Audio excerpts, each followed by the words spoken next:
So many people have been looking for the man that I'm after tonight that he's become known as the Lord Lucan of Albert Square. Well, he may have done a runner from his television series, but I know where he is. He's at the Lakeside Country Club in Surrey, where he's exercising his gift for producing the most wonderful sound in the world, laughter. But in his roller coaster life, there have been tears among the laughter. He's about to take his bow at the end of his no-holds-barred comedy act. Now, he's just on the other side of this door, and I think it would be wise to let him take his applause before I present him with this. Read your orderly sign about to offer. I know it's near Christmas and there's a poxy night out there. Thanks for coming down. Be nice to each other.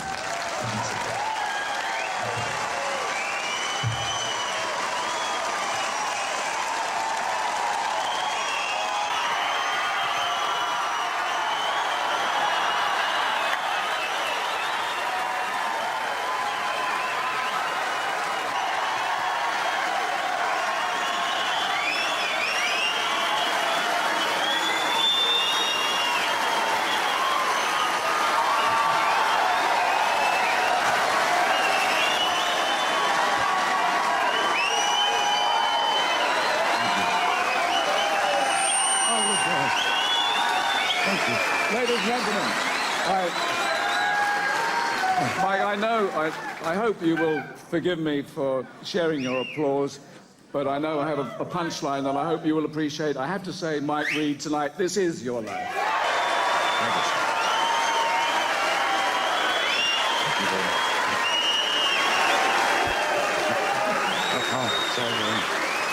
Thank you. Thank you.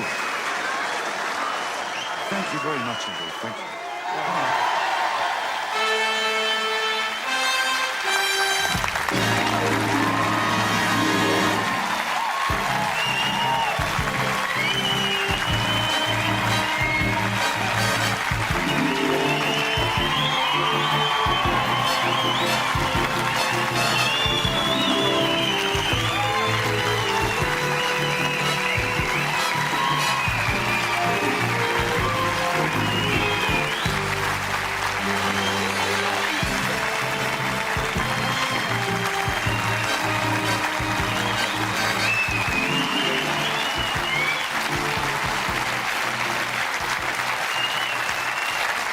Well, a lot of people are pleased about this, as you've noticed, and among your second audience of the night, your wife, Shirley, your daughter, Jane, your sons, Jimmy and Michael, and to add to the family lineup, we've just flown her in from her home in Texas, your daughter, Angie.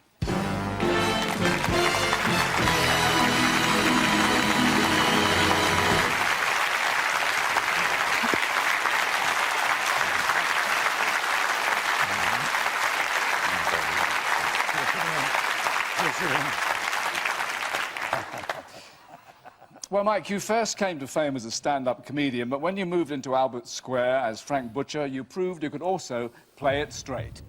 Frank, listen to me. I love you, son.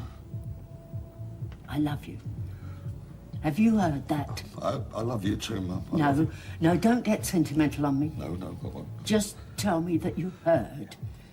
Because later on I might not be able to make you understand. Tell me. I heard you, Mum. I heard. You're pregnant. No fooling you, is there, Dada? Do you want to come in? Is that all you got to say for yourself? Frank, don't get excited. Don't get excited. Look at the state of her. Thanks very much. Love, I think it would be better if we come in. Well, it's a bit of a mess. I wasn't expecting anyone. We're obviously expecting something, aren't you?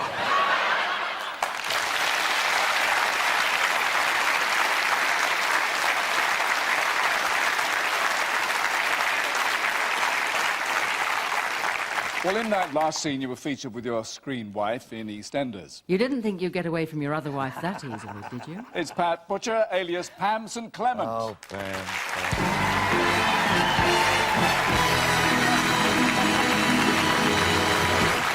Hello, darling.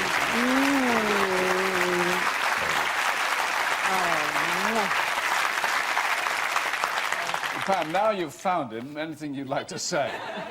The obvious thing is, I've missed you. We've all missed you. But I tell you, they've been writing to me all summer telling me where you are. They've given me cabaret dates where you are. They have spotted you at airports. Goodness knows where. I've had placards held up on motorways. But, in fact, it just shows the impact that the character has had on everybody and how everybody's taken you to their hearts. And, darling, can we work together again?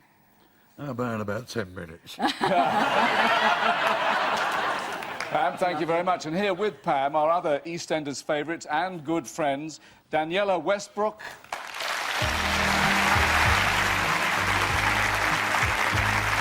Michelle Collins, Letitia Dean,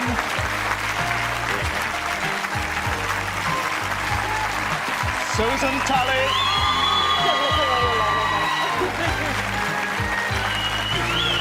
Gillian Tailford, Steve McFadden,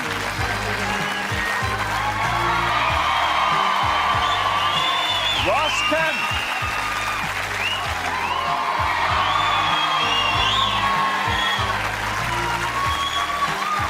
who played your screen mum, Edna Dore.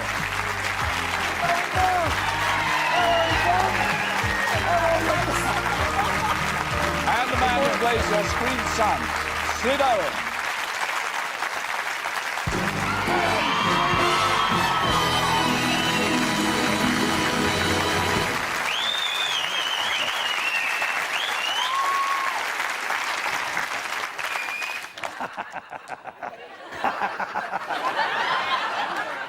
What am I laughing at? What Edna said to me. She wouldn't, would she? Oh, she did. Well, we've reunited you with your EastEnders wife, your mum and your son, and now here's a message from your screen daughter, actress Sophie Lawrence. Hi, Dad. Do you remember this song? I love me, I'm wild about myself. You're forever singing and telling jokes, keeping me and the rest of the cast entertained on and off set. I hope you have a wonderful evening. You really do deserve it. You're the best pretend dad anyone could ever ask for. Thank you, darling. Sophie Lawrence.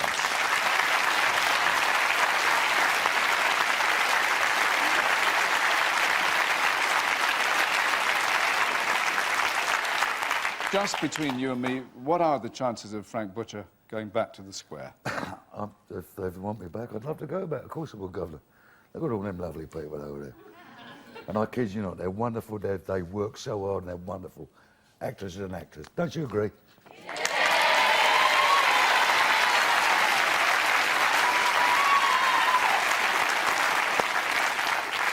Well, Mike Reid, this is your life, and you were born in the Salvation Army Mothers' Home in Hackney, in London's East End, on January the 19th in the Blitz year of 1940. Rich, won't we? You're the first of two sons born to Ellen and Sid Reid, who worked as a long-distance lorry driver and also played the piano at home and in pubs. And you learned a lot of the good old songs from him, didn't you? Yes, sir. Did you use them in your work?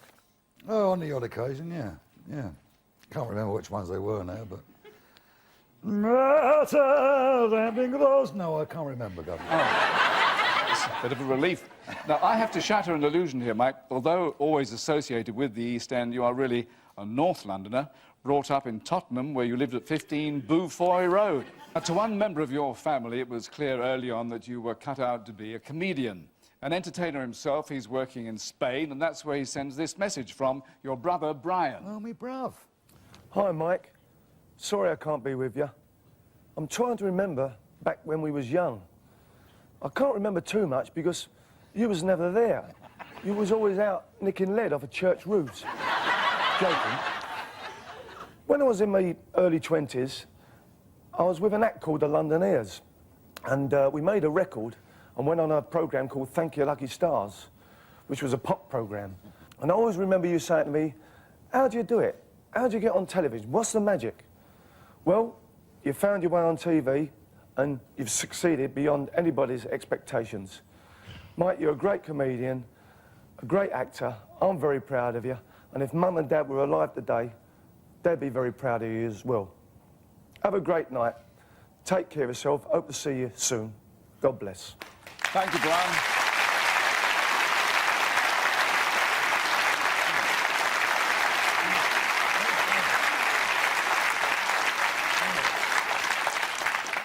Now, you leave school at 15 and you have a succession of jobs, including coalman, bricklayer and scrap metal worker. You even have a spell at sea in the Merchant Navy. Now, this was during the late 50s, and during your various jobs, you do the evening rounds of pubs and clubs as a singer. Now, you and Shirley meet in 1961, both casualties of teenage marriages that didn't work out. What a day that was. I was going to ask Shirley, how did you first meet? Well, we both went to a local cafe in Hornsey, and where all the teddy boys and that used to hang around there, and they had a jukebox, and they were playing on this jukebox, and he came up and asked me if I wanted to ever dance with him, a jive, and I said no because I thought it was too flash. You never said no. I did. You went off. The next time I did see him, he knocked at my door of my flat, and he was looking for a mutual friend of ours who was supposed to be coming to my house. And I'd got this stew on the top of the oven with a load of dumplings in, and I said, "Would you like a bit?" "Ooh, yes," he said. "Ooh, yes, ooh." That was it. He ate half me stew, half me dumplings, and that was it. He was. Yeah. And nowadays, I say, "Where do you want to go for holiday?" I said, "I don't know, something exotic." I said, "Why don't you try the kitchen?"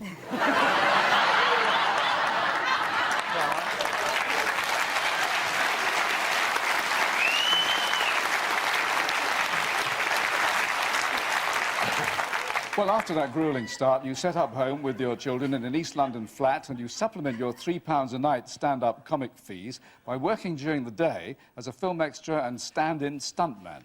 At least you knew your left hand from your right hand, Mike. Veteran stuntmaster Nosher Powell. Oh, big Nosher!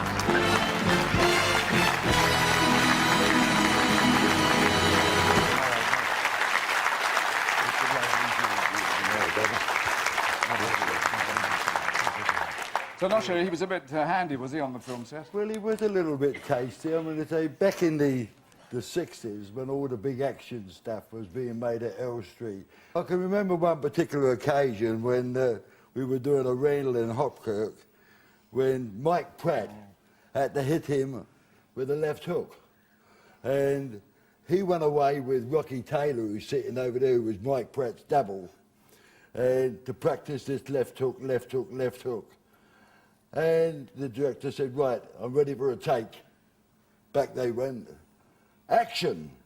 And this actor, Mike Pratt, slung the biggest right hand you've ever come across, right on his chin.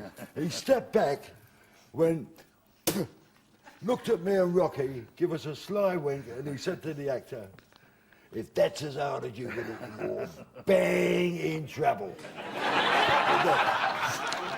Right. Thank you, Nosher.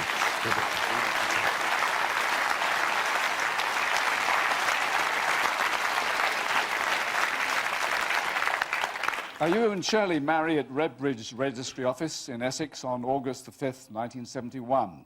Your honeymoon is a long weekend at Butlins in Minehead. Shirley, actually, that proved to be a turning point in Mike's career, didn't it? Yes, it did. When we was there, he decided that he was going to go in for the competition. They were running two different competitions. One was in the theatre for comedians and anything else like that. The other was a singing competition. And so Mike went in for both. But they'd only let him win one of them and go ahead through to the area finals and all that kind of thing. And he ended up at the London Palladium. Well, as you said, the rules meant that you could only do one at a time, and here you are waiting in the wings at the London Palladium to do your... It's lovely, isn't it? Isn't it wonderful? You're waiting to do the comedy. You finish as runner-up in the final, and you win a nationwide tour. Now, among the entertainers you often shared the dressing room with in those days was a man who, with his partner, made it to the top of the bill at about the same time as you. Michael, do you remember the old days when we used to cram in the same dressing room and fight over the hook? Captain Grumpy. Roger de Courcy and Nookie. Captain Grumpy.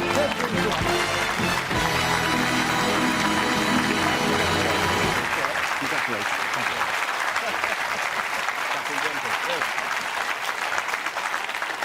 Roger Roger, remind us of the early days. Early days, thank you, Michael. Early days. Yeah, I'll put this thing away.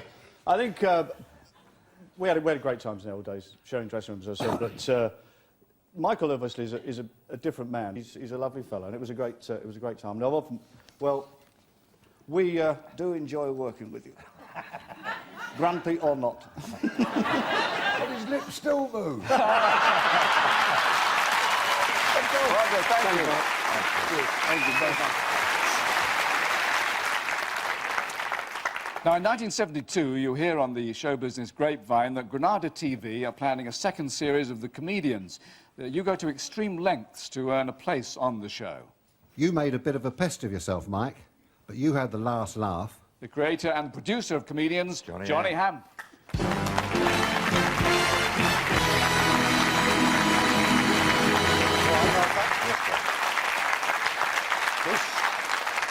Anything that I've achieved in my life today as regards in show business all started off with the Comedians, and it was all down to this man, Mr. Johnny Ham. Thank you, sir. He was certainly keen, wasn't he? He was very keen.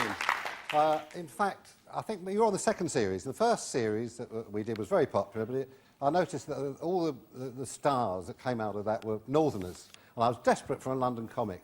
And I was at home one night, and the phone rang, and he said, hello, Mr. Ham, you don't know me. He said, I'm a comedian. I said, how did you get my number? He said, your assistant, Lucinda at Granada, gave it to me. And he said, I made her laugh over the telephone. I said, well, go on then, make me laugh over the telephone. Right, and you did. Do you remember the gag? Yeah, there was two, I think it was two geese flying up the motorway, and all of a sudden a jumbo jet went over the top, and one goose said to the other one, I wish I could fly like that. And the other one said, you would do if you had 4 bums on fire. And he got the job. But he got the job. Indeed, I did. Johnny, thank you very much. Thank you, sir. And here's another sample of the material that made you an instant hit on The Comedians and made you a star. You've seen Bernard Manning on the show many, many times. Dear old Bernard. Tight, always mean. He's mean. Bernard Manning drinks whiskey and Horlicks. When it's his turn to pay, he's asleep. Now, the warm tribute you offered to your old friend is about to be returned. Bernard Manning. Hello, Mike. Hope you're having a good time tonight. This is your night. We go back a long time, you and I. Remember the London Palladium days? Weeks and weeks of the London Palladium and the Royal Command performance. When the Queen said, I stood next to you, you heard her say it. She said, you're the funniest man I've ever seen in my life. Who's your friend? Give you a nice story. A fella goes in a pub, says 8 brandies, please, knocks the 8 brandies back. He said, I shouldn't be drinking like this with what I've got. She said, what have you got? He says, not a penny. That's one for you, son. You can have that one. Have a good night. My love to all your family. Bernard Manning, thank you.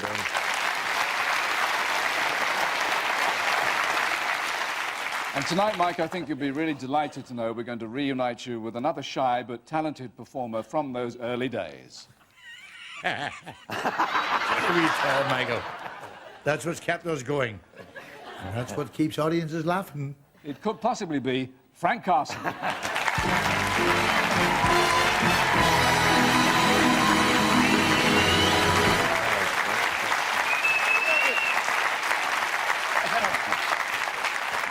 Well, just a few weeks ago, we were in a bar, and this fellow said, are you Mike Reid, the famous comedian? He said, I'm from Scotland. He said, do you like Burns? He said, yes. And he stuck a fag in his neck.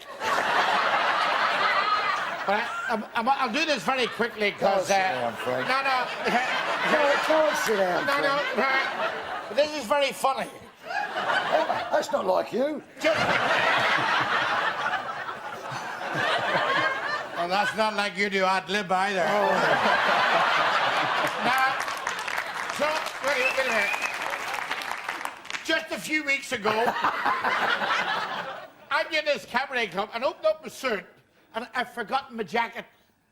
So the fellow said to me, oh, Reedy was here last week, and he left his jacket. Oh, that's lovely. So I put the jacket on, does the cabaret, pours it up and sends it to Reedy. Now, he didn't know who'd send it, but apparently the fellow at the cabaret club had said, Frank is going to send it on to you. He rings me up and said, you were wearing my jacket. I said, why? He said, it stunk. I said, no, it wasn't me, it was your act.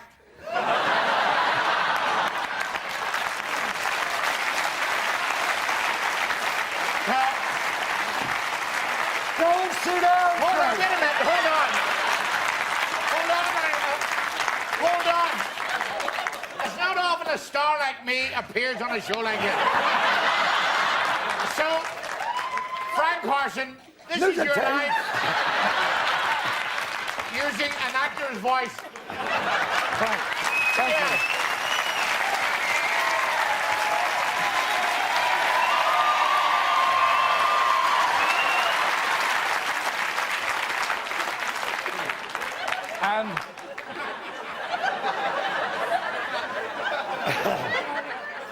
And as Frank finally sits, let me remind you that there are some more of your comedian chums here tonight. Mike Burton. Michael.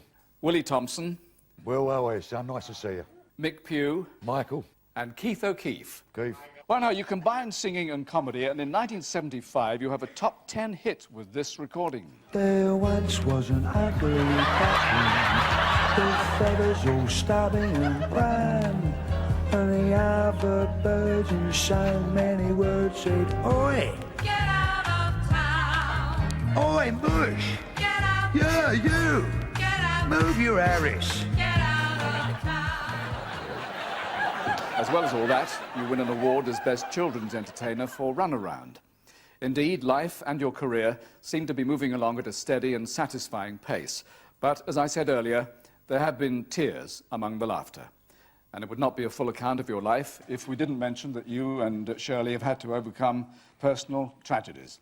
In 1990, your son, Mark, took his own life, and just 4 months later, Mark's daughter, Kirsty, one of the twins, was the victim of a cot death. Now, Tony Lewis, you've been the manager of this man for, what, 18 years, and you've seen at close hand how he and Shirley have coped. Yes, they are a very close-knit family, and they gave each other great strength during that very sad time.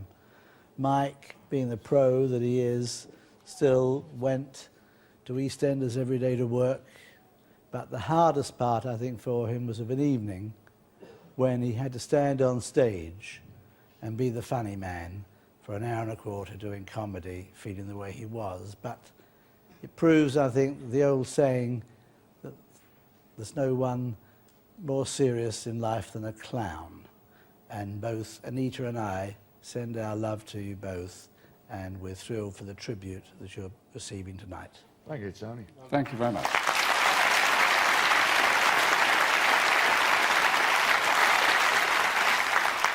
Well, back to your career, Mike. Quite recently, you've been working with another well-known refugee from Albert Square. Fee, fi, fo, fum. I smell the blood of an English comedian. We knew him as Nasty Nick Cotton. It's John Altman.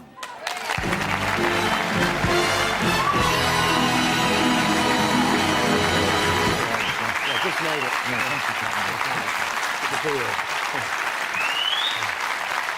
John, what have you two been up to? Well, Mike gave me a call recently, and he's doing this spectacular stage show, and he wants me to play the Wicked Giant. Why? I don't know. Yeah, and I said, well, hang on a minute, you know, I mean, I'm not exactly built like that. So he said, no, it's all right, I'll put you on a special diet, a bodybuilding diet, he said.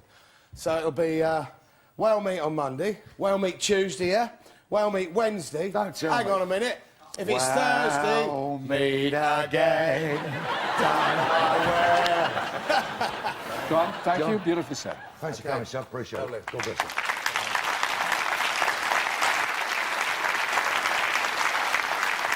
Now, Ross Kemp, your character, Grant Mitchell, took over from Frank behind the bar at the Victoria, didn't he? What was that like? Hard act to follow, really.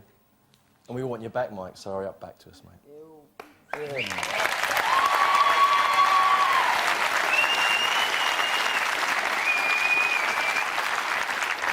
Now, back in 1976, you appeared in a television special with a long-time friend and famous Cockney sparrow, and here you are getting lessons on how to talk proper. Now, you place your hand there.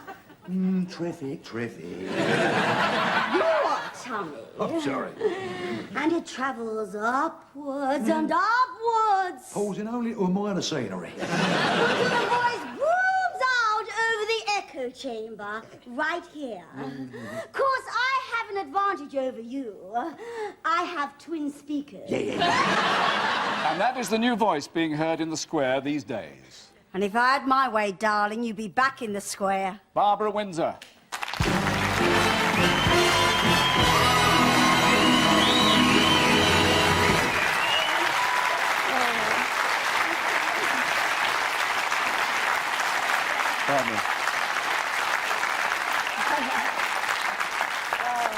please carry on. Oh, we all do, darling. Well, when the lovely Sid James went to that great big carry-on in the sky, I said to the carry-on producers, there's only one person who can take over Sid's crown, and that's the wonderful Mike Reid, and I think that's a great compliment, don't you, darling? Yes, And when he was in EastEnders, he used to say to me, here, darling, wouldn't it be lovely if you was in EastEnders? And I would say, yeah, yeah, yeah, yeah. And what happens? I go into EastEnders and he does a runner. Congratulations, sweet man, on tonight. And I just want to say something, ladies and gentlemen. Mike and Shirley Reid, two more wonderful friends you couldn't wish to have. Whenever there's anything wrong, they're there for you. God bless you, sweetie. Thank you. Thank you, Barbara.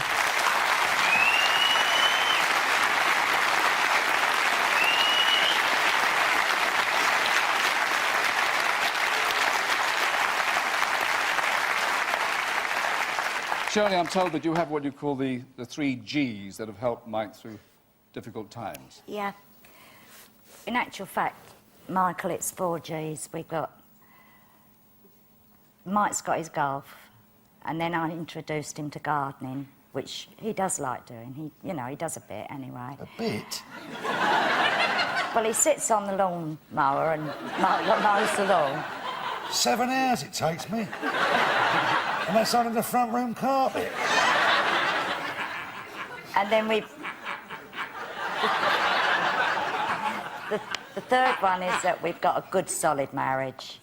And the fourth one is that we've got our grandchildren. And we absolutely, both of us, adore all our grandchildren. And Well, they mean a lot to us. 6 of them have been given late-night passes to be with you tonight. There is Scott, Claire, Lee, Michael, Jade and Lucy.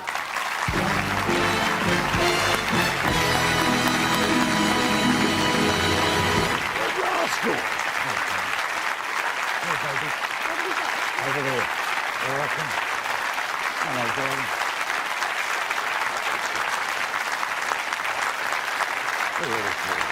Yeah. What are you doing at this time? 2 years ago, Mike, your grandson in Houston was diagnosed as having a major heart problem, and you dashed out to America with Shirley while he underwent surgery. And now he's well enough to have made the return journey. 3-year-old Billy.